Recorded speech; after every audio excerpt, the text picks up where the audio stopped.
August 16, 1976. Isang ordinaryong gabi sa Mindanao.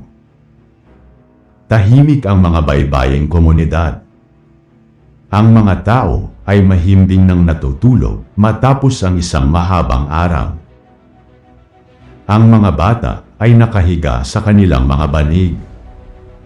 Wala ni isa mang tao ang nakakaalam na may isang trahedya ang magpapabago sa kasaysayan ng Pilipinas. Isang sakunang kukuha ng libu-libong buhay. Isang lindol, isang dambuhalang alon, at isang gabi ng takot na hanggang ngayon ay hindi pa rin nalilimutan ng marami.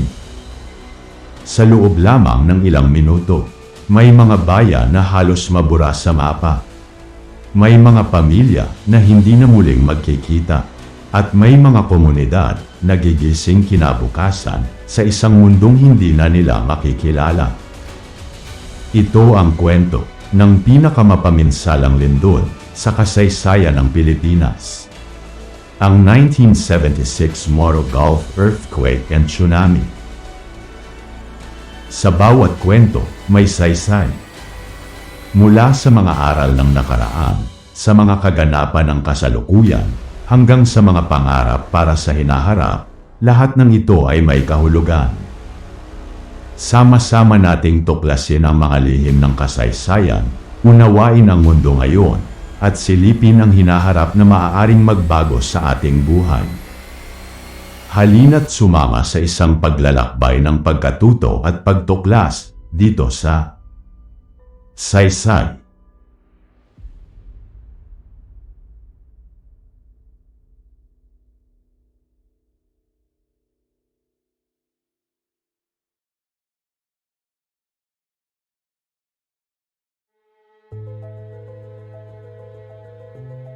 Kamakailan lang, ilang napakalalakas at mapaminsalang mga lindol ang naramdaman ng mga kababayan natin sa ilang parte ng Mindanao. Ngunit sa kasaysayan ng Pilipinas, may isang mas nakamamatay na sakuna ang tumama na nagpatakot at kumitil ng maraming buhay. Noong August 16, 1976, isang napakalakas na lindol na may lakas na humigit kumulang magnitude 8.0 ang naganap sa ilalim ng Moro Gulf.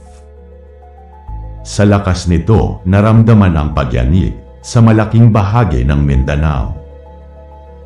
Ngunit, hindi ang lindol ang naging pangunahing bangungot noong gabi iyon. Ang tunay na bangungot ay dumating mula sa dagat, isang higanteng alon, tahimik, mabilis, at walang babala. Sa loob lamang ng ilang minuto, libo-libong tao ang naharap sa isang kalamidad na halos imposibleng takasan. Hindi sila nabigyan ng sapat na panahon.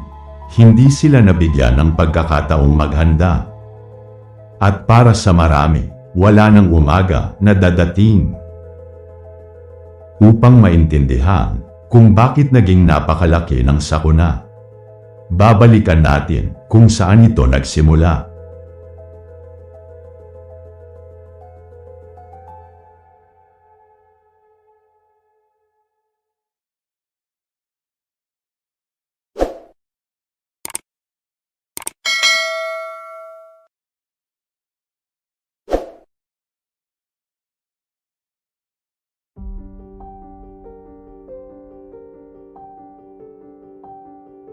Ang sentro ng lindol ay nasa Moro Gulf, isang malawak na bahagi ng dagat sa timog kanlurang Mindanao. Napapalibutan ito ng mga lalawigan ng Maguindanao, Sultan Kudarat, Cotabato, Lanao del Sur, at Zamboanga del Sur.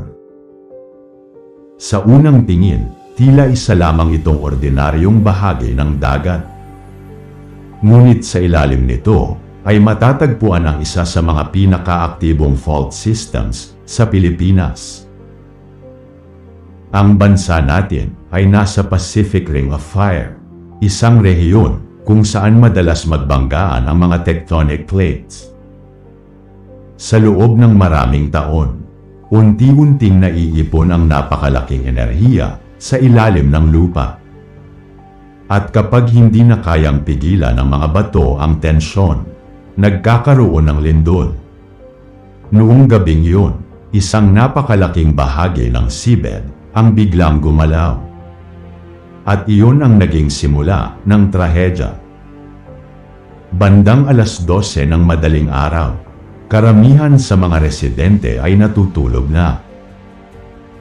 Tahimik ang paligid, maririnig lamang ang hampas ng alon sa dalampasigan.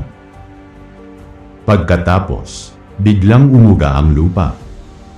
Sa simula ay tila marahan lamang, ngunit ilang segundo lang ang lumipas. Lumakas ito ng lumakas. Ang mga bahay ay nagsimulang manginig. Ang mga gamit ay nahulog. Ang mga dingding ay nagbita. Ang mga tao ay nagising sa matinding pagyanig. May mga batang umiiyak. May mga magulang na nagmamadaling iligtas ang kanilang pamilya. May mga residente na tumakbo palabas ng kanilang bahay. Sa ilang lugar, may mga gusaling bumagsak. Nagkaroon ng pagguho ng lupa. Nasira ang mga kalsada. Naputol ang komunikasyon. At habang sinusubukan ng mga tao na unawain ang nangyayari, isang mas malaking panganib ang papalapit mula sa karagatan. Kapag ang lindol ay nangyari sa ilalim ng dagat, may posibilidad na mabuo ang tsunami. At iyon mismo ang nangyari sa Moro Gulf. Ang seabed ay biglang umangat at gumalaw. Kasama nitong itinulak ang bilyon-bilyong tonelada ng tubig. Sa malalim na bahagi ng dagat, halos hindi mapapansin ang napakalakas na alon. Ngunit habang papalapit ito sa mababaw na tubig, unti-unti itong tumataas. Palaki ng palaki, palakas ng palakas, parang isang dambuhalang pader ng tubig. Noong 1976, wala pang modernong kagamitan upang malaman ang mga paparating na trahedya mula sa dagat ng Pilipinas. Hindi alam ng mga tao na may paparating na bangungot mula sa dagat. At dahil gabi ang pangyayari, lalo pang naging mapanganib ang sitwasyon. Ilang minuto matapos ang lindol, dumating ang dambuhalang alon. Sa ilang lugar, nakita ng mga residente ang kakaibang pag-urong ng dagat. Ngunit bago pa nila maintindihan ang nangyayari, sumugod na ang mga alon. Napakabilis, napakalakas, at napakataas. Parang isang madilim na pader na biglang bumagsak sa mga komunidad. Ang mga bahay ay tinangay ng alon. Ang mga bangka ay itinapon sa lupa. Ang mga puno ay nabuwal. Ang mga tao ay tinangay ng rumaragasang tubig. Marami ang hindi na nakatakas. Marami ang natutulog pa nang mangyari ito. Sa loob lamang ng ilang minuto, ang mga barangay na dating punong-puno ng buhay ay naging mga lugar ng pagkawasak. May mga magulang na nahiwalay sa kanilang mga anak. May mga magkakapatid na hindi na muling nagkita. May mga pamilya na tuluyang naglaho sa isang gabi. At habang patuloy ang pagdating ng mga alon, lumalaki din ang bilang ng mga biktima. Pinakamatindi ang epekto sa mga baybaying komunidad na nakaharap sa Moro Gulf. Lalo na sa Maguindanao, Sultan Kudarat, Cotabato, at iba pang karatig na lugar. Ang ilang komunidad ay halos nabura.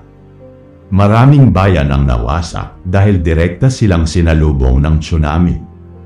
Ang mga bahay na yari sa kahoy at kawayan ay madaling tinangay ng alon. Ang mga daungan ay nawasak. Ang mga bangkang pinagkukunan ng kabuhayan ay naglaho. Sa pagsikat ng araw, lumitaw ang tunay na lawak ng pinsala. Kung saan dating mga kabahayan, ay putik na lamang ang natira. Kung saan dati ay may mga pamilya, katahimikan na lamang ang maririnig. Habang dumarating ang mga ulat mula sa iba't ibang lugar, unti-unting nabuo ang nakakagulat na larawan ng sakuna. Mahigit 5,000 katao ang nasawi, libo-libo pa ang sugatan, at marami ang hindi na natagpuan kailanman. Mahigit 70,000 tao ang nawalan ng tahanan. Ngunit naniniwala ang ilang eksperto na maaaring mas mataas pa ang tunay na bilang. Dahil sa lawak ng pinsala at sa limitadong komunikasyon noong panahong yun, may mga lugar na matagal bago na itala ang mga biktima. Ito ang dahilan kung bakit ang Moro Gulf disaster ay kinikilala bilang deadliest earthquake disaster sa kasaysayan ng Pilipinas. Hindi lamang dahil sa lakas ng lindol, kundi dahil sa isang tsunami na tumama dito. Matapos ang sakuna, agad na kumilos ang pamahalaan. Kasama ang militar, mga doktor, mga volunteer, at iba't ibang organisasyon. Ngunit, napakahirap ng sitwasyon. Maraming kalsada ang hindi madaanan. Maraming tulay ang nasira. Naputol ang komunikasyon sa ilang lugar. May mga komunidad na ilang araw na walang kontak sa labas ng kanilang lugar. Dumating ang mga rescue team sa pamamagitan ng bangka, helicopter, at iba pang sasakyan. Ngunit para sa maraming biktima, huli na ang lahat. Samantala, ang mga nakaligtas ay nangangailangan ng pagkain, tubig, gamot, at pansamantalang masisilungan. Libo-libong tao ang napilitang manirahan sa evacuation centers, habang sinusubukan nilang magsimula muli sa kanilang buhay. Mahigit 5 dekada na ang lumipas, ngunit nananatiling buhay ang alaala ng Moro Gulf disaster. Hindi lamang ito isang kwento ng pagkawasak, isa rin itong kwento ng mga aral na natutunan ng bansa.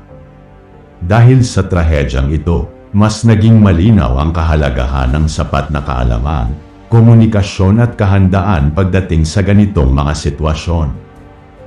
Sa paglipas ng panahon, unti-unting pinahusay ng Pilipinas ang mga sistema nito para sa pagbibigay ng babala sa mga sakuna.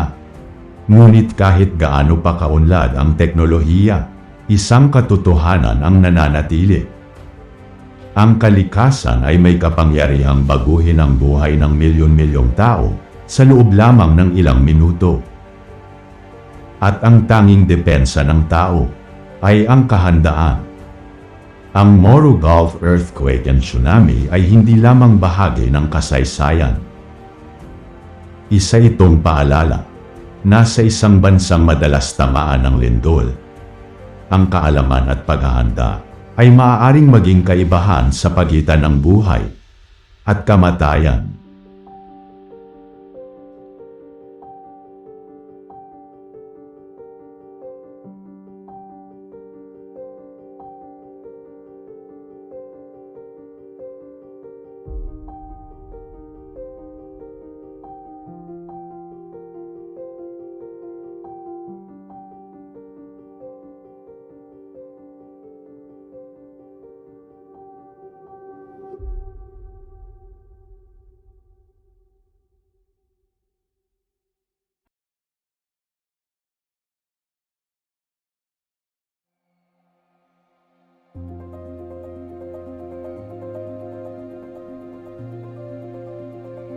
Nagustuhan niyo ba ang kwento natin ngayon? Maaring pindutin ang subscribe button sa ilalim. Please also like, share at pindutin ang bell icon para sa susunod na kwento natin. Magandang araw sa inyong lahat at ito ang Saysay.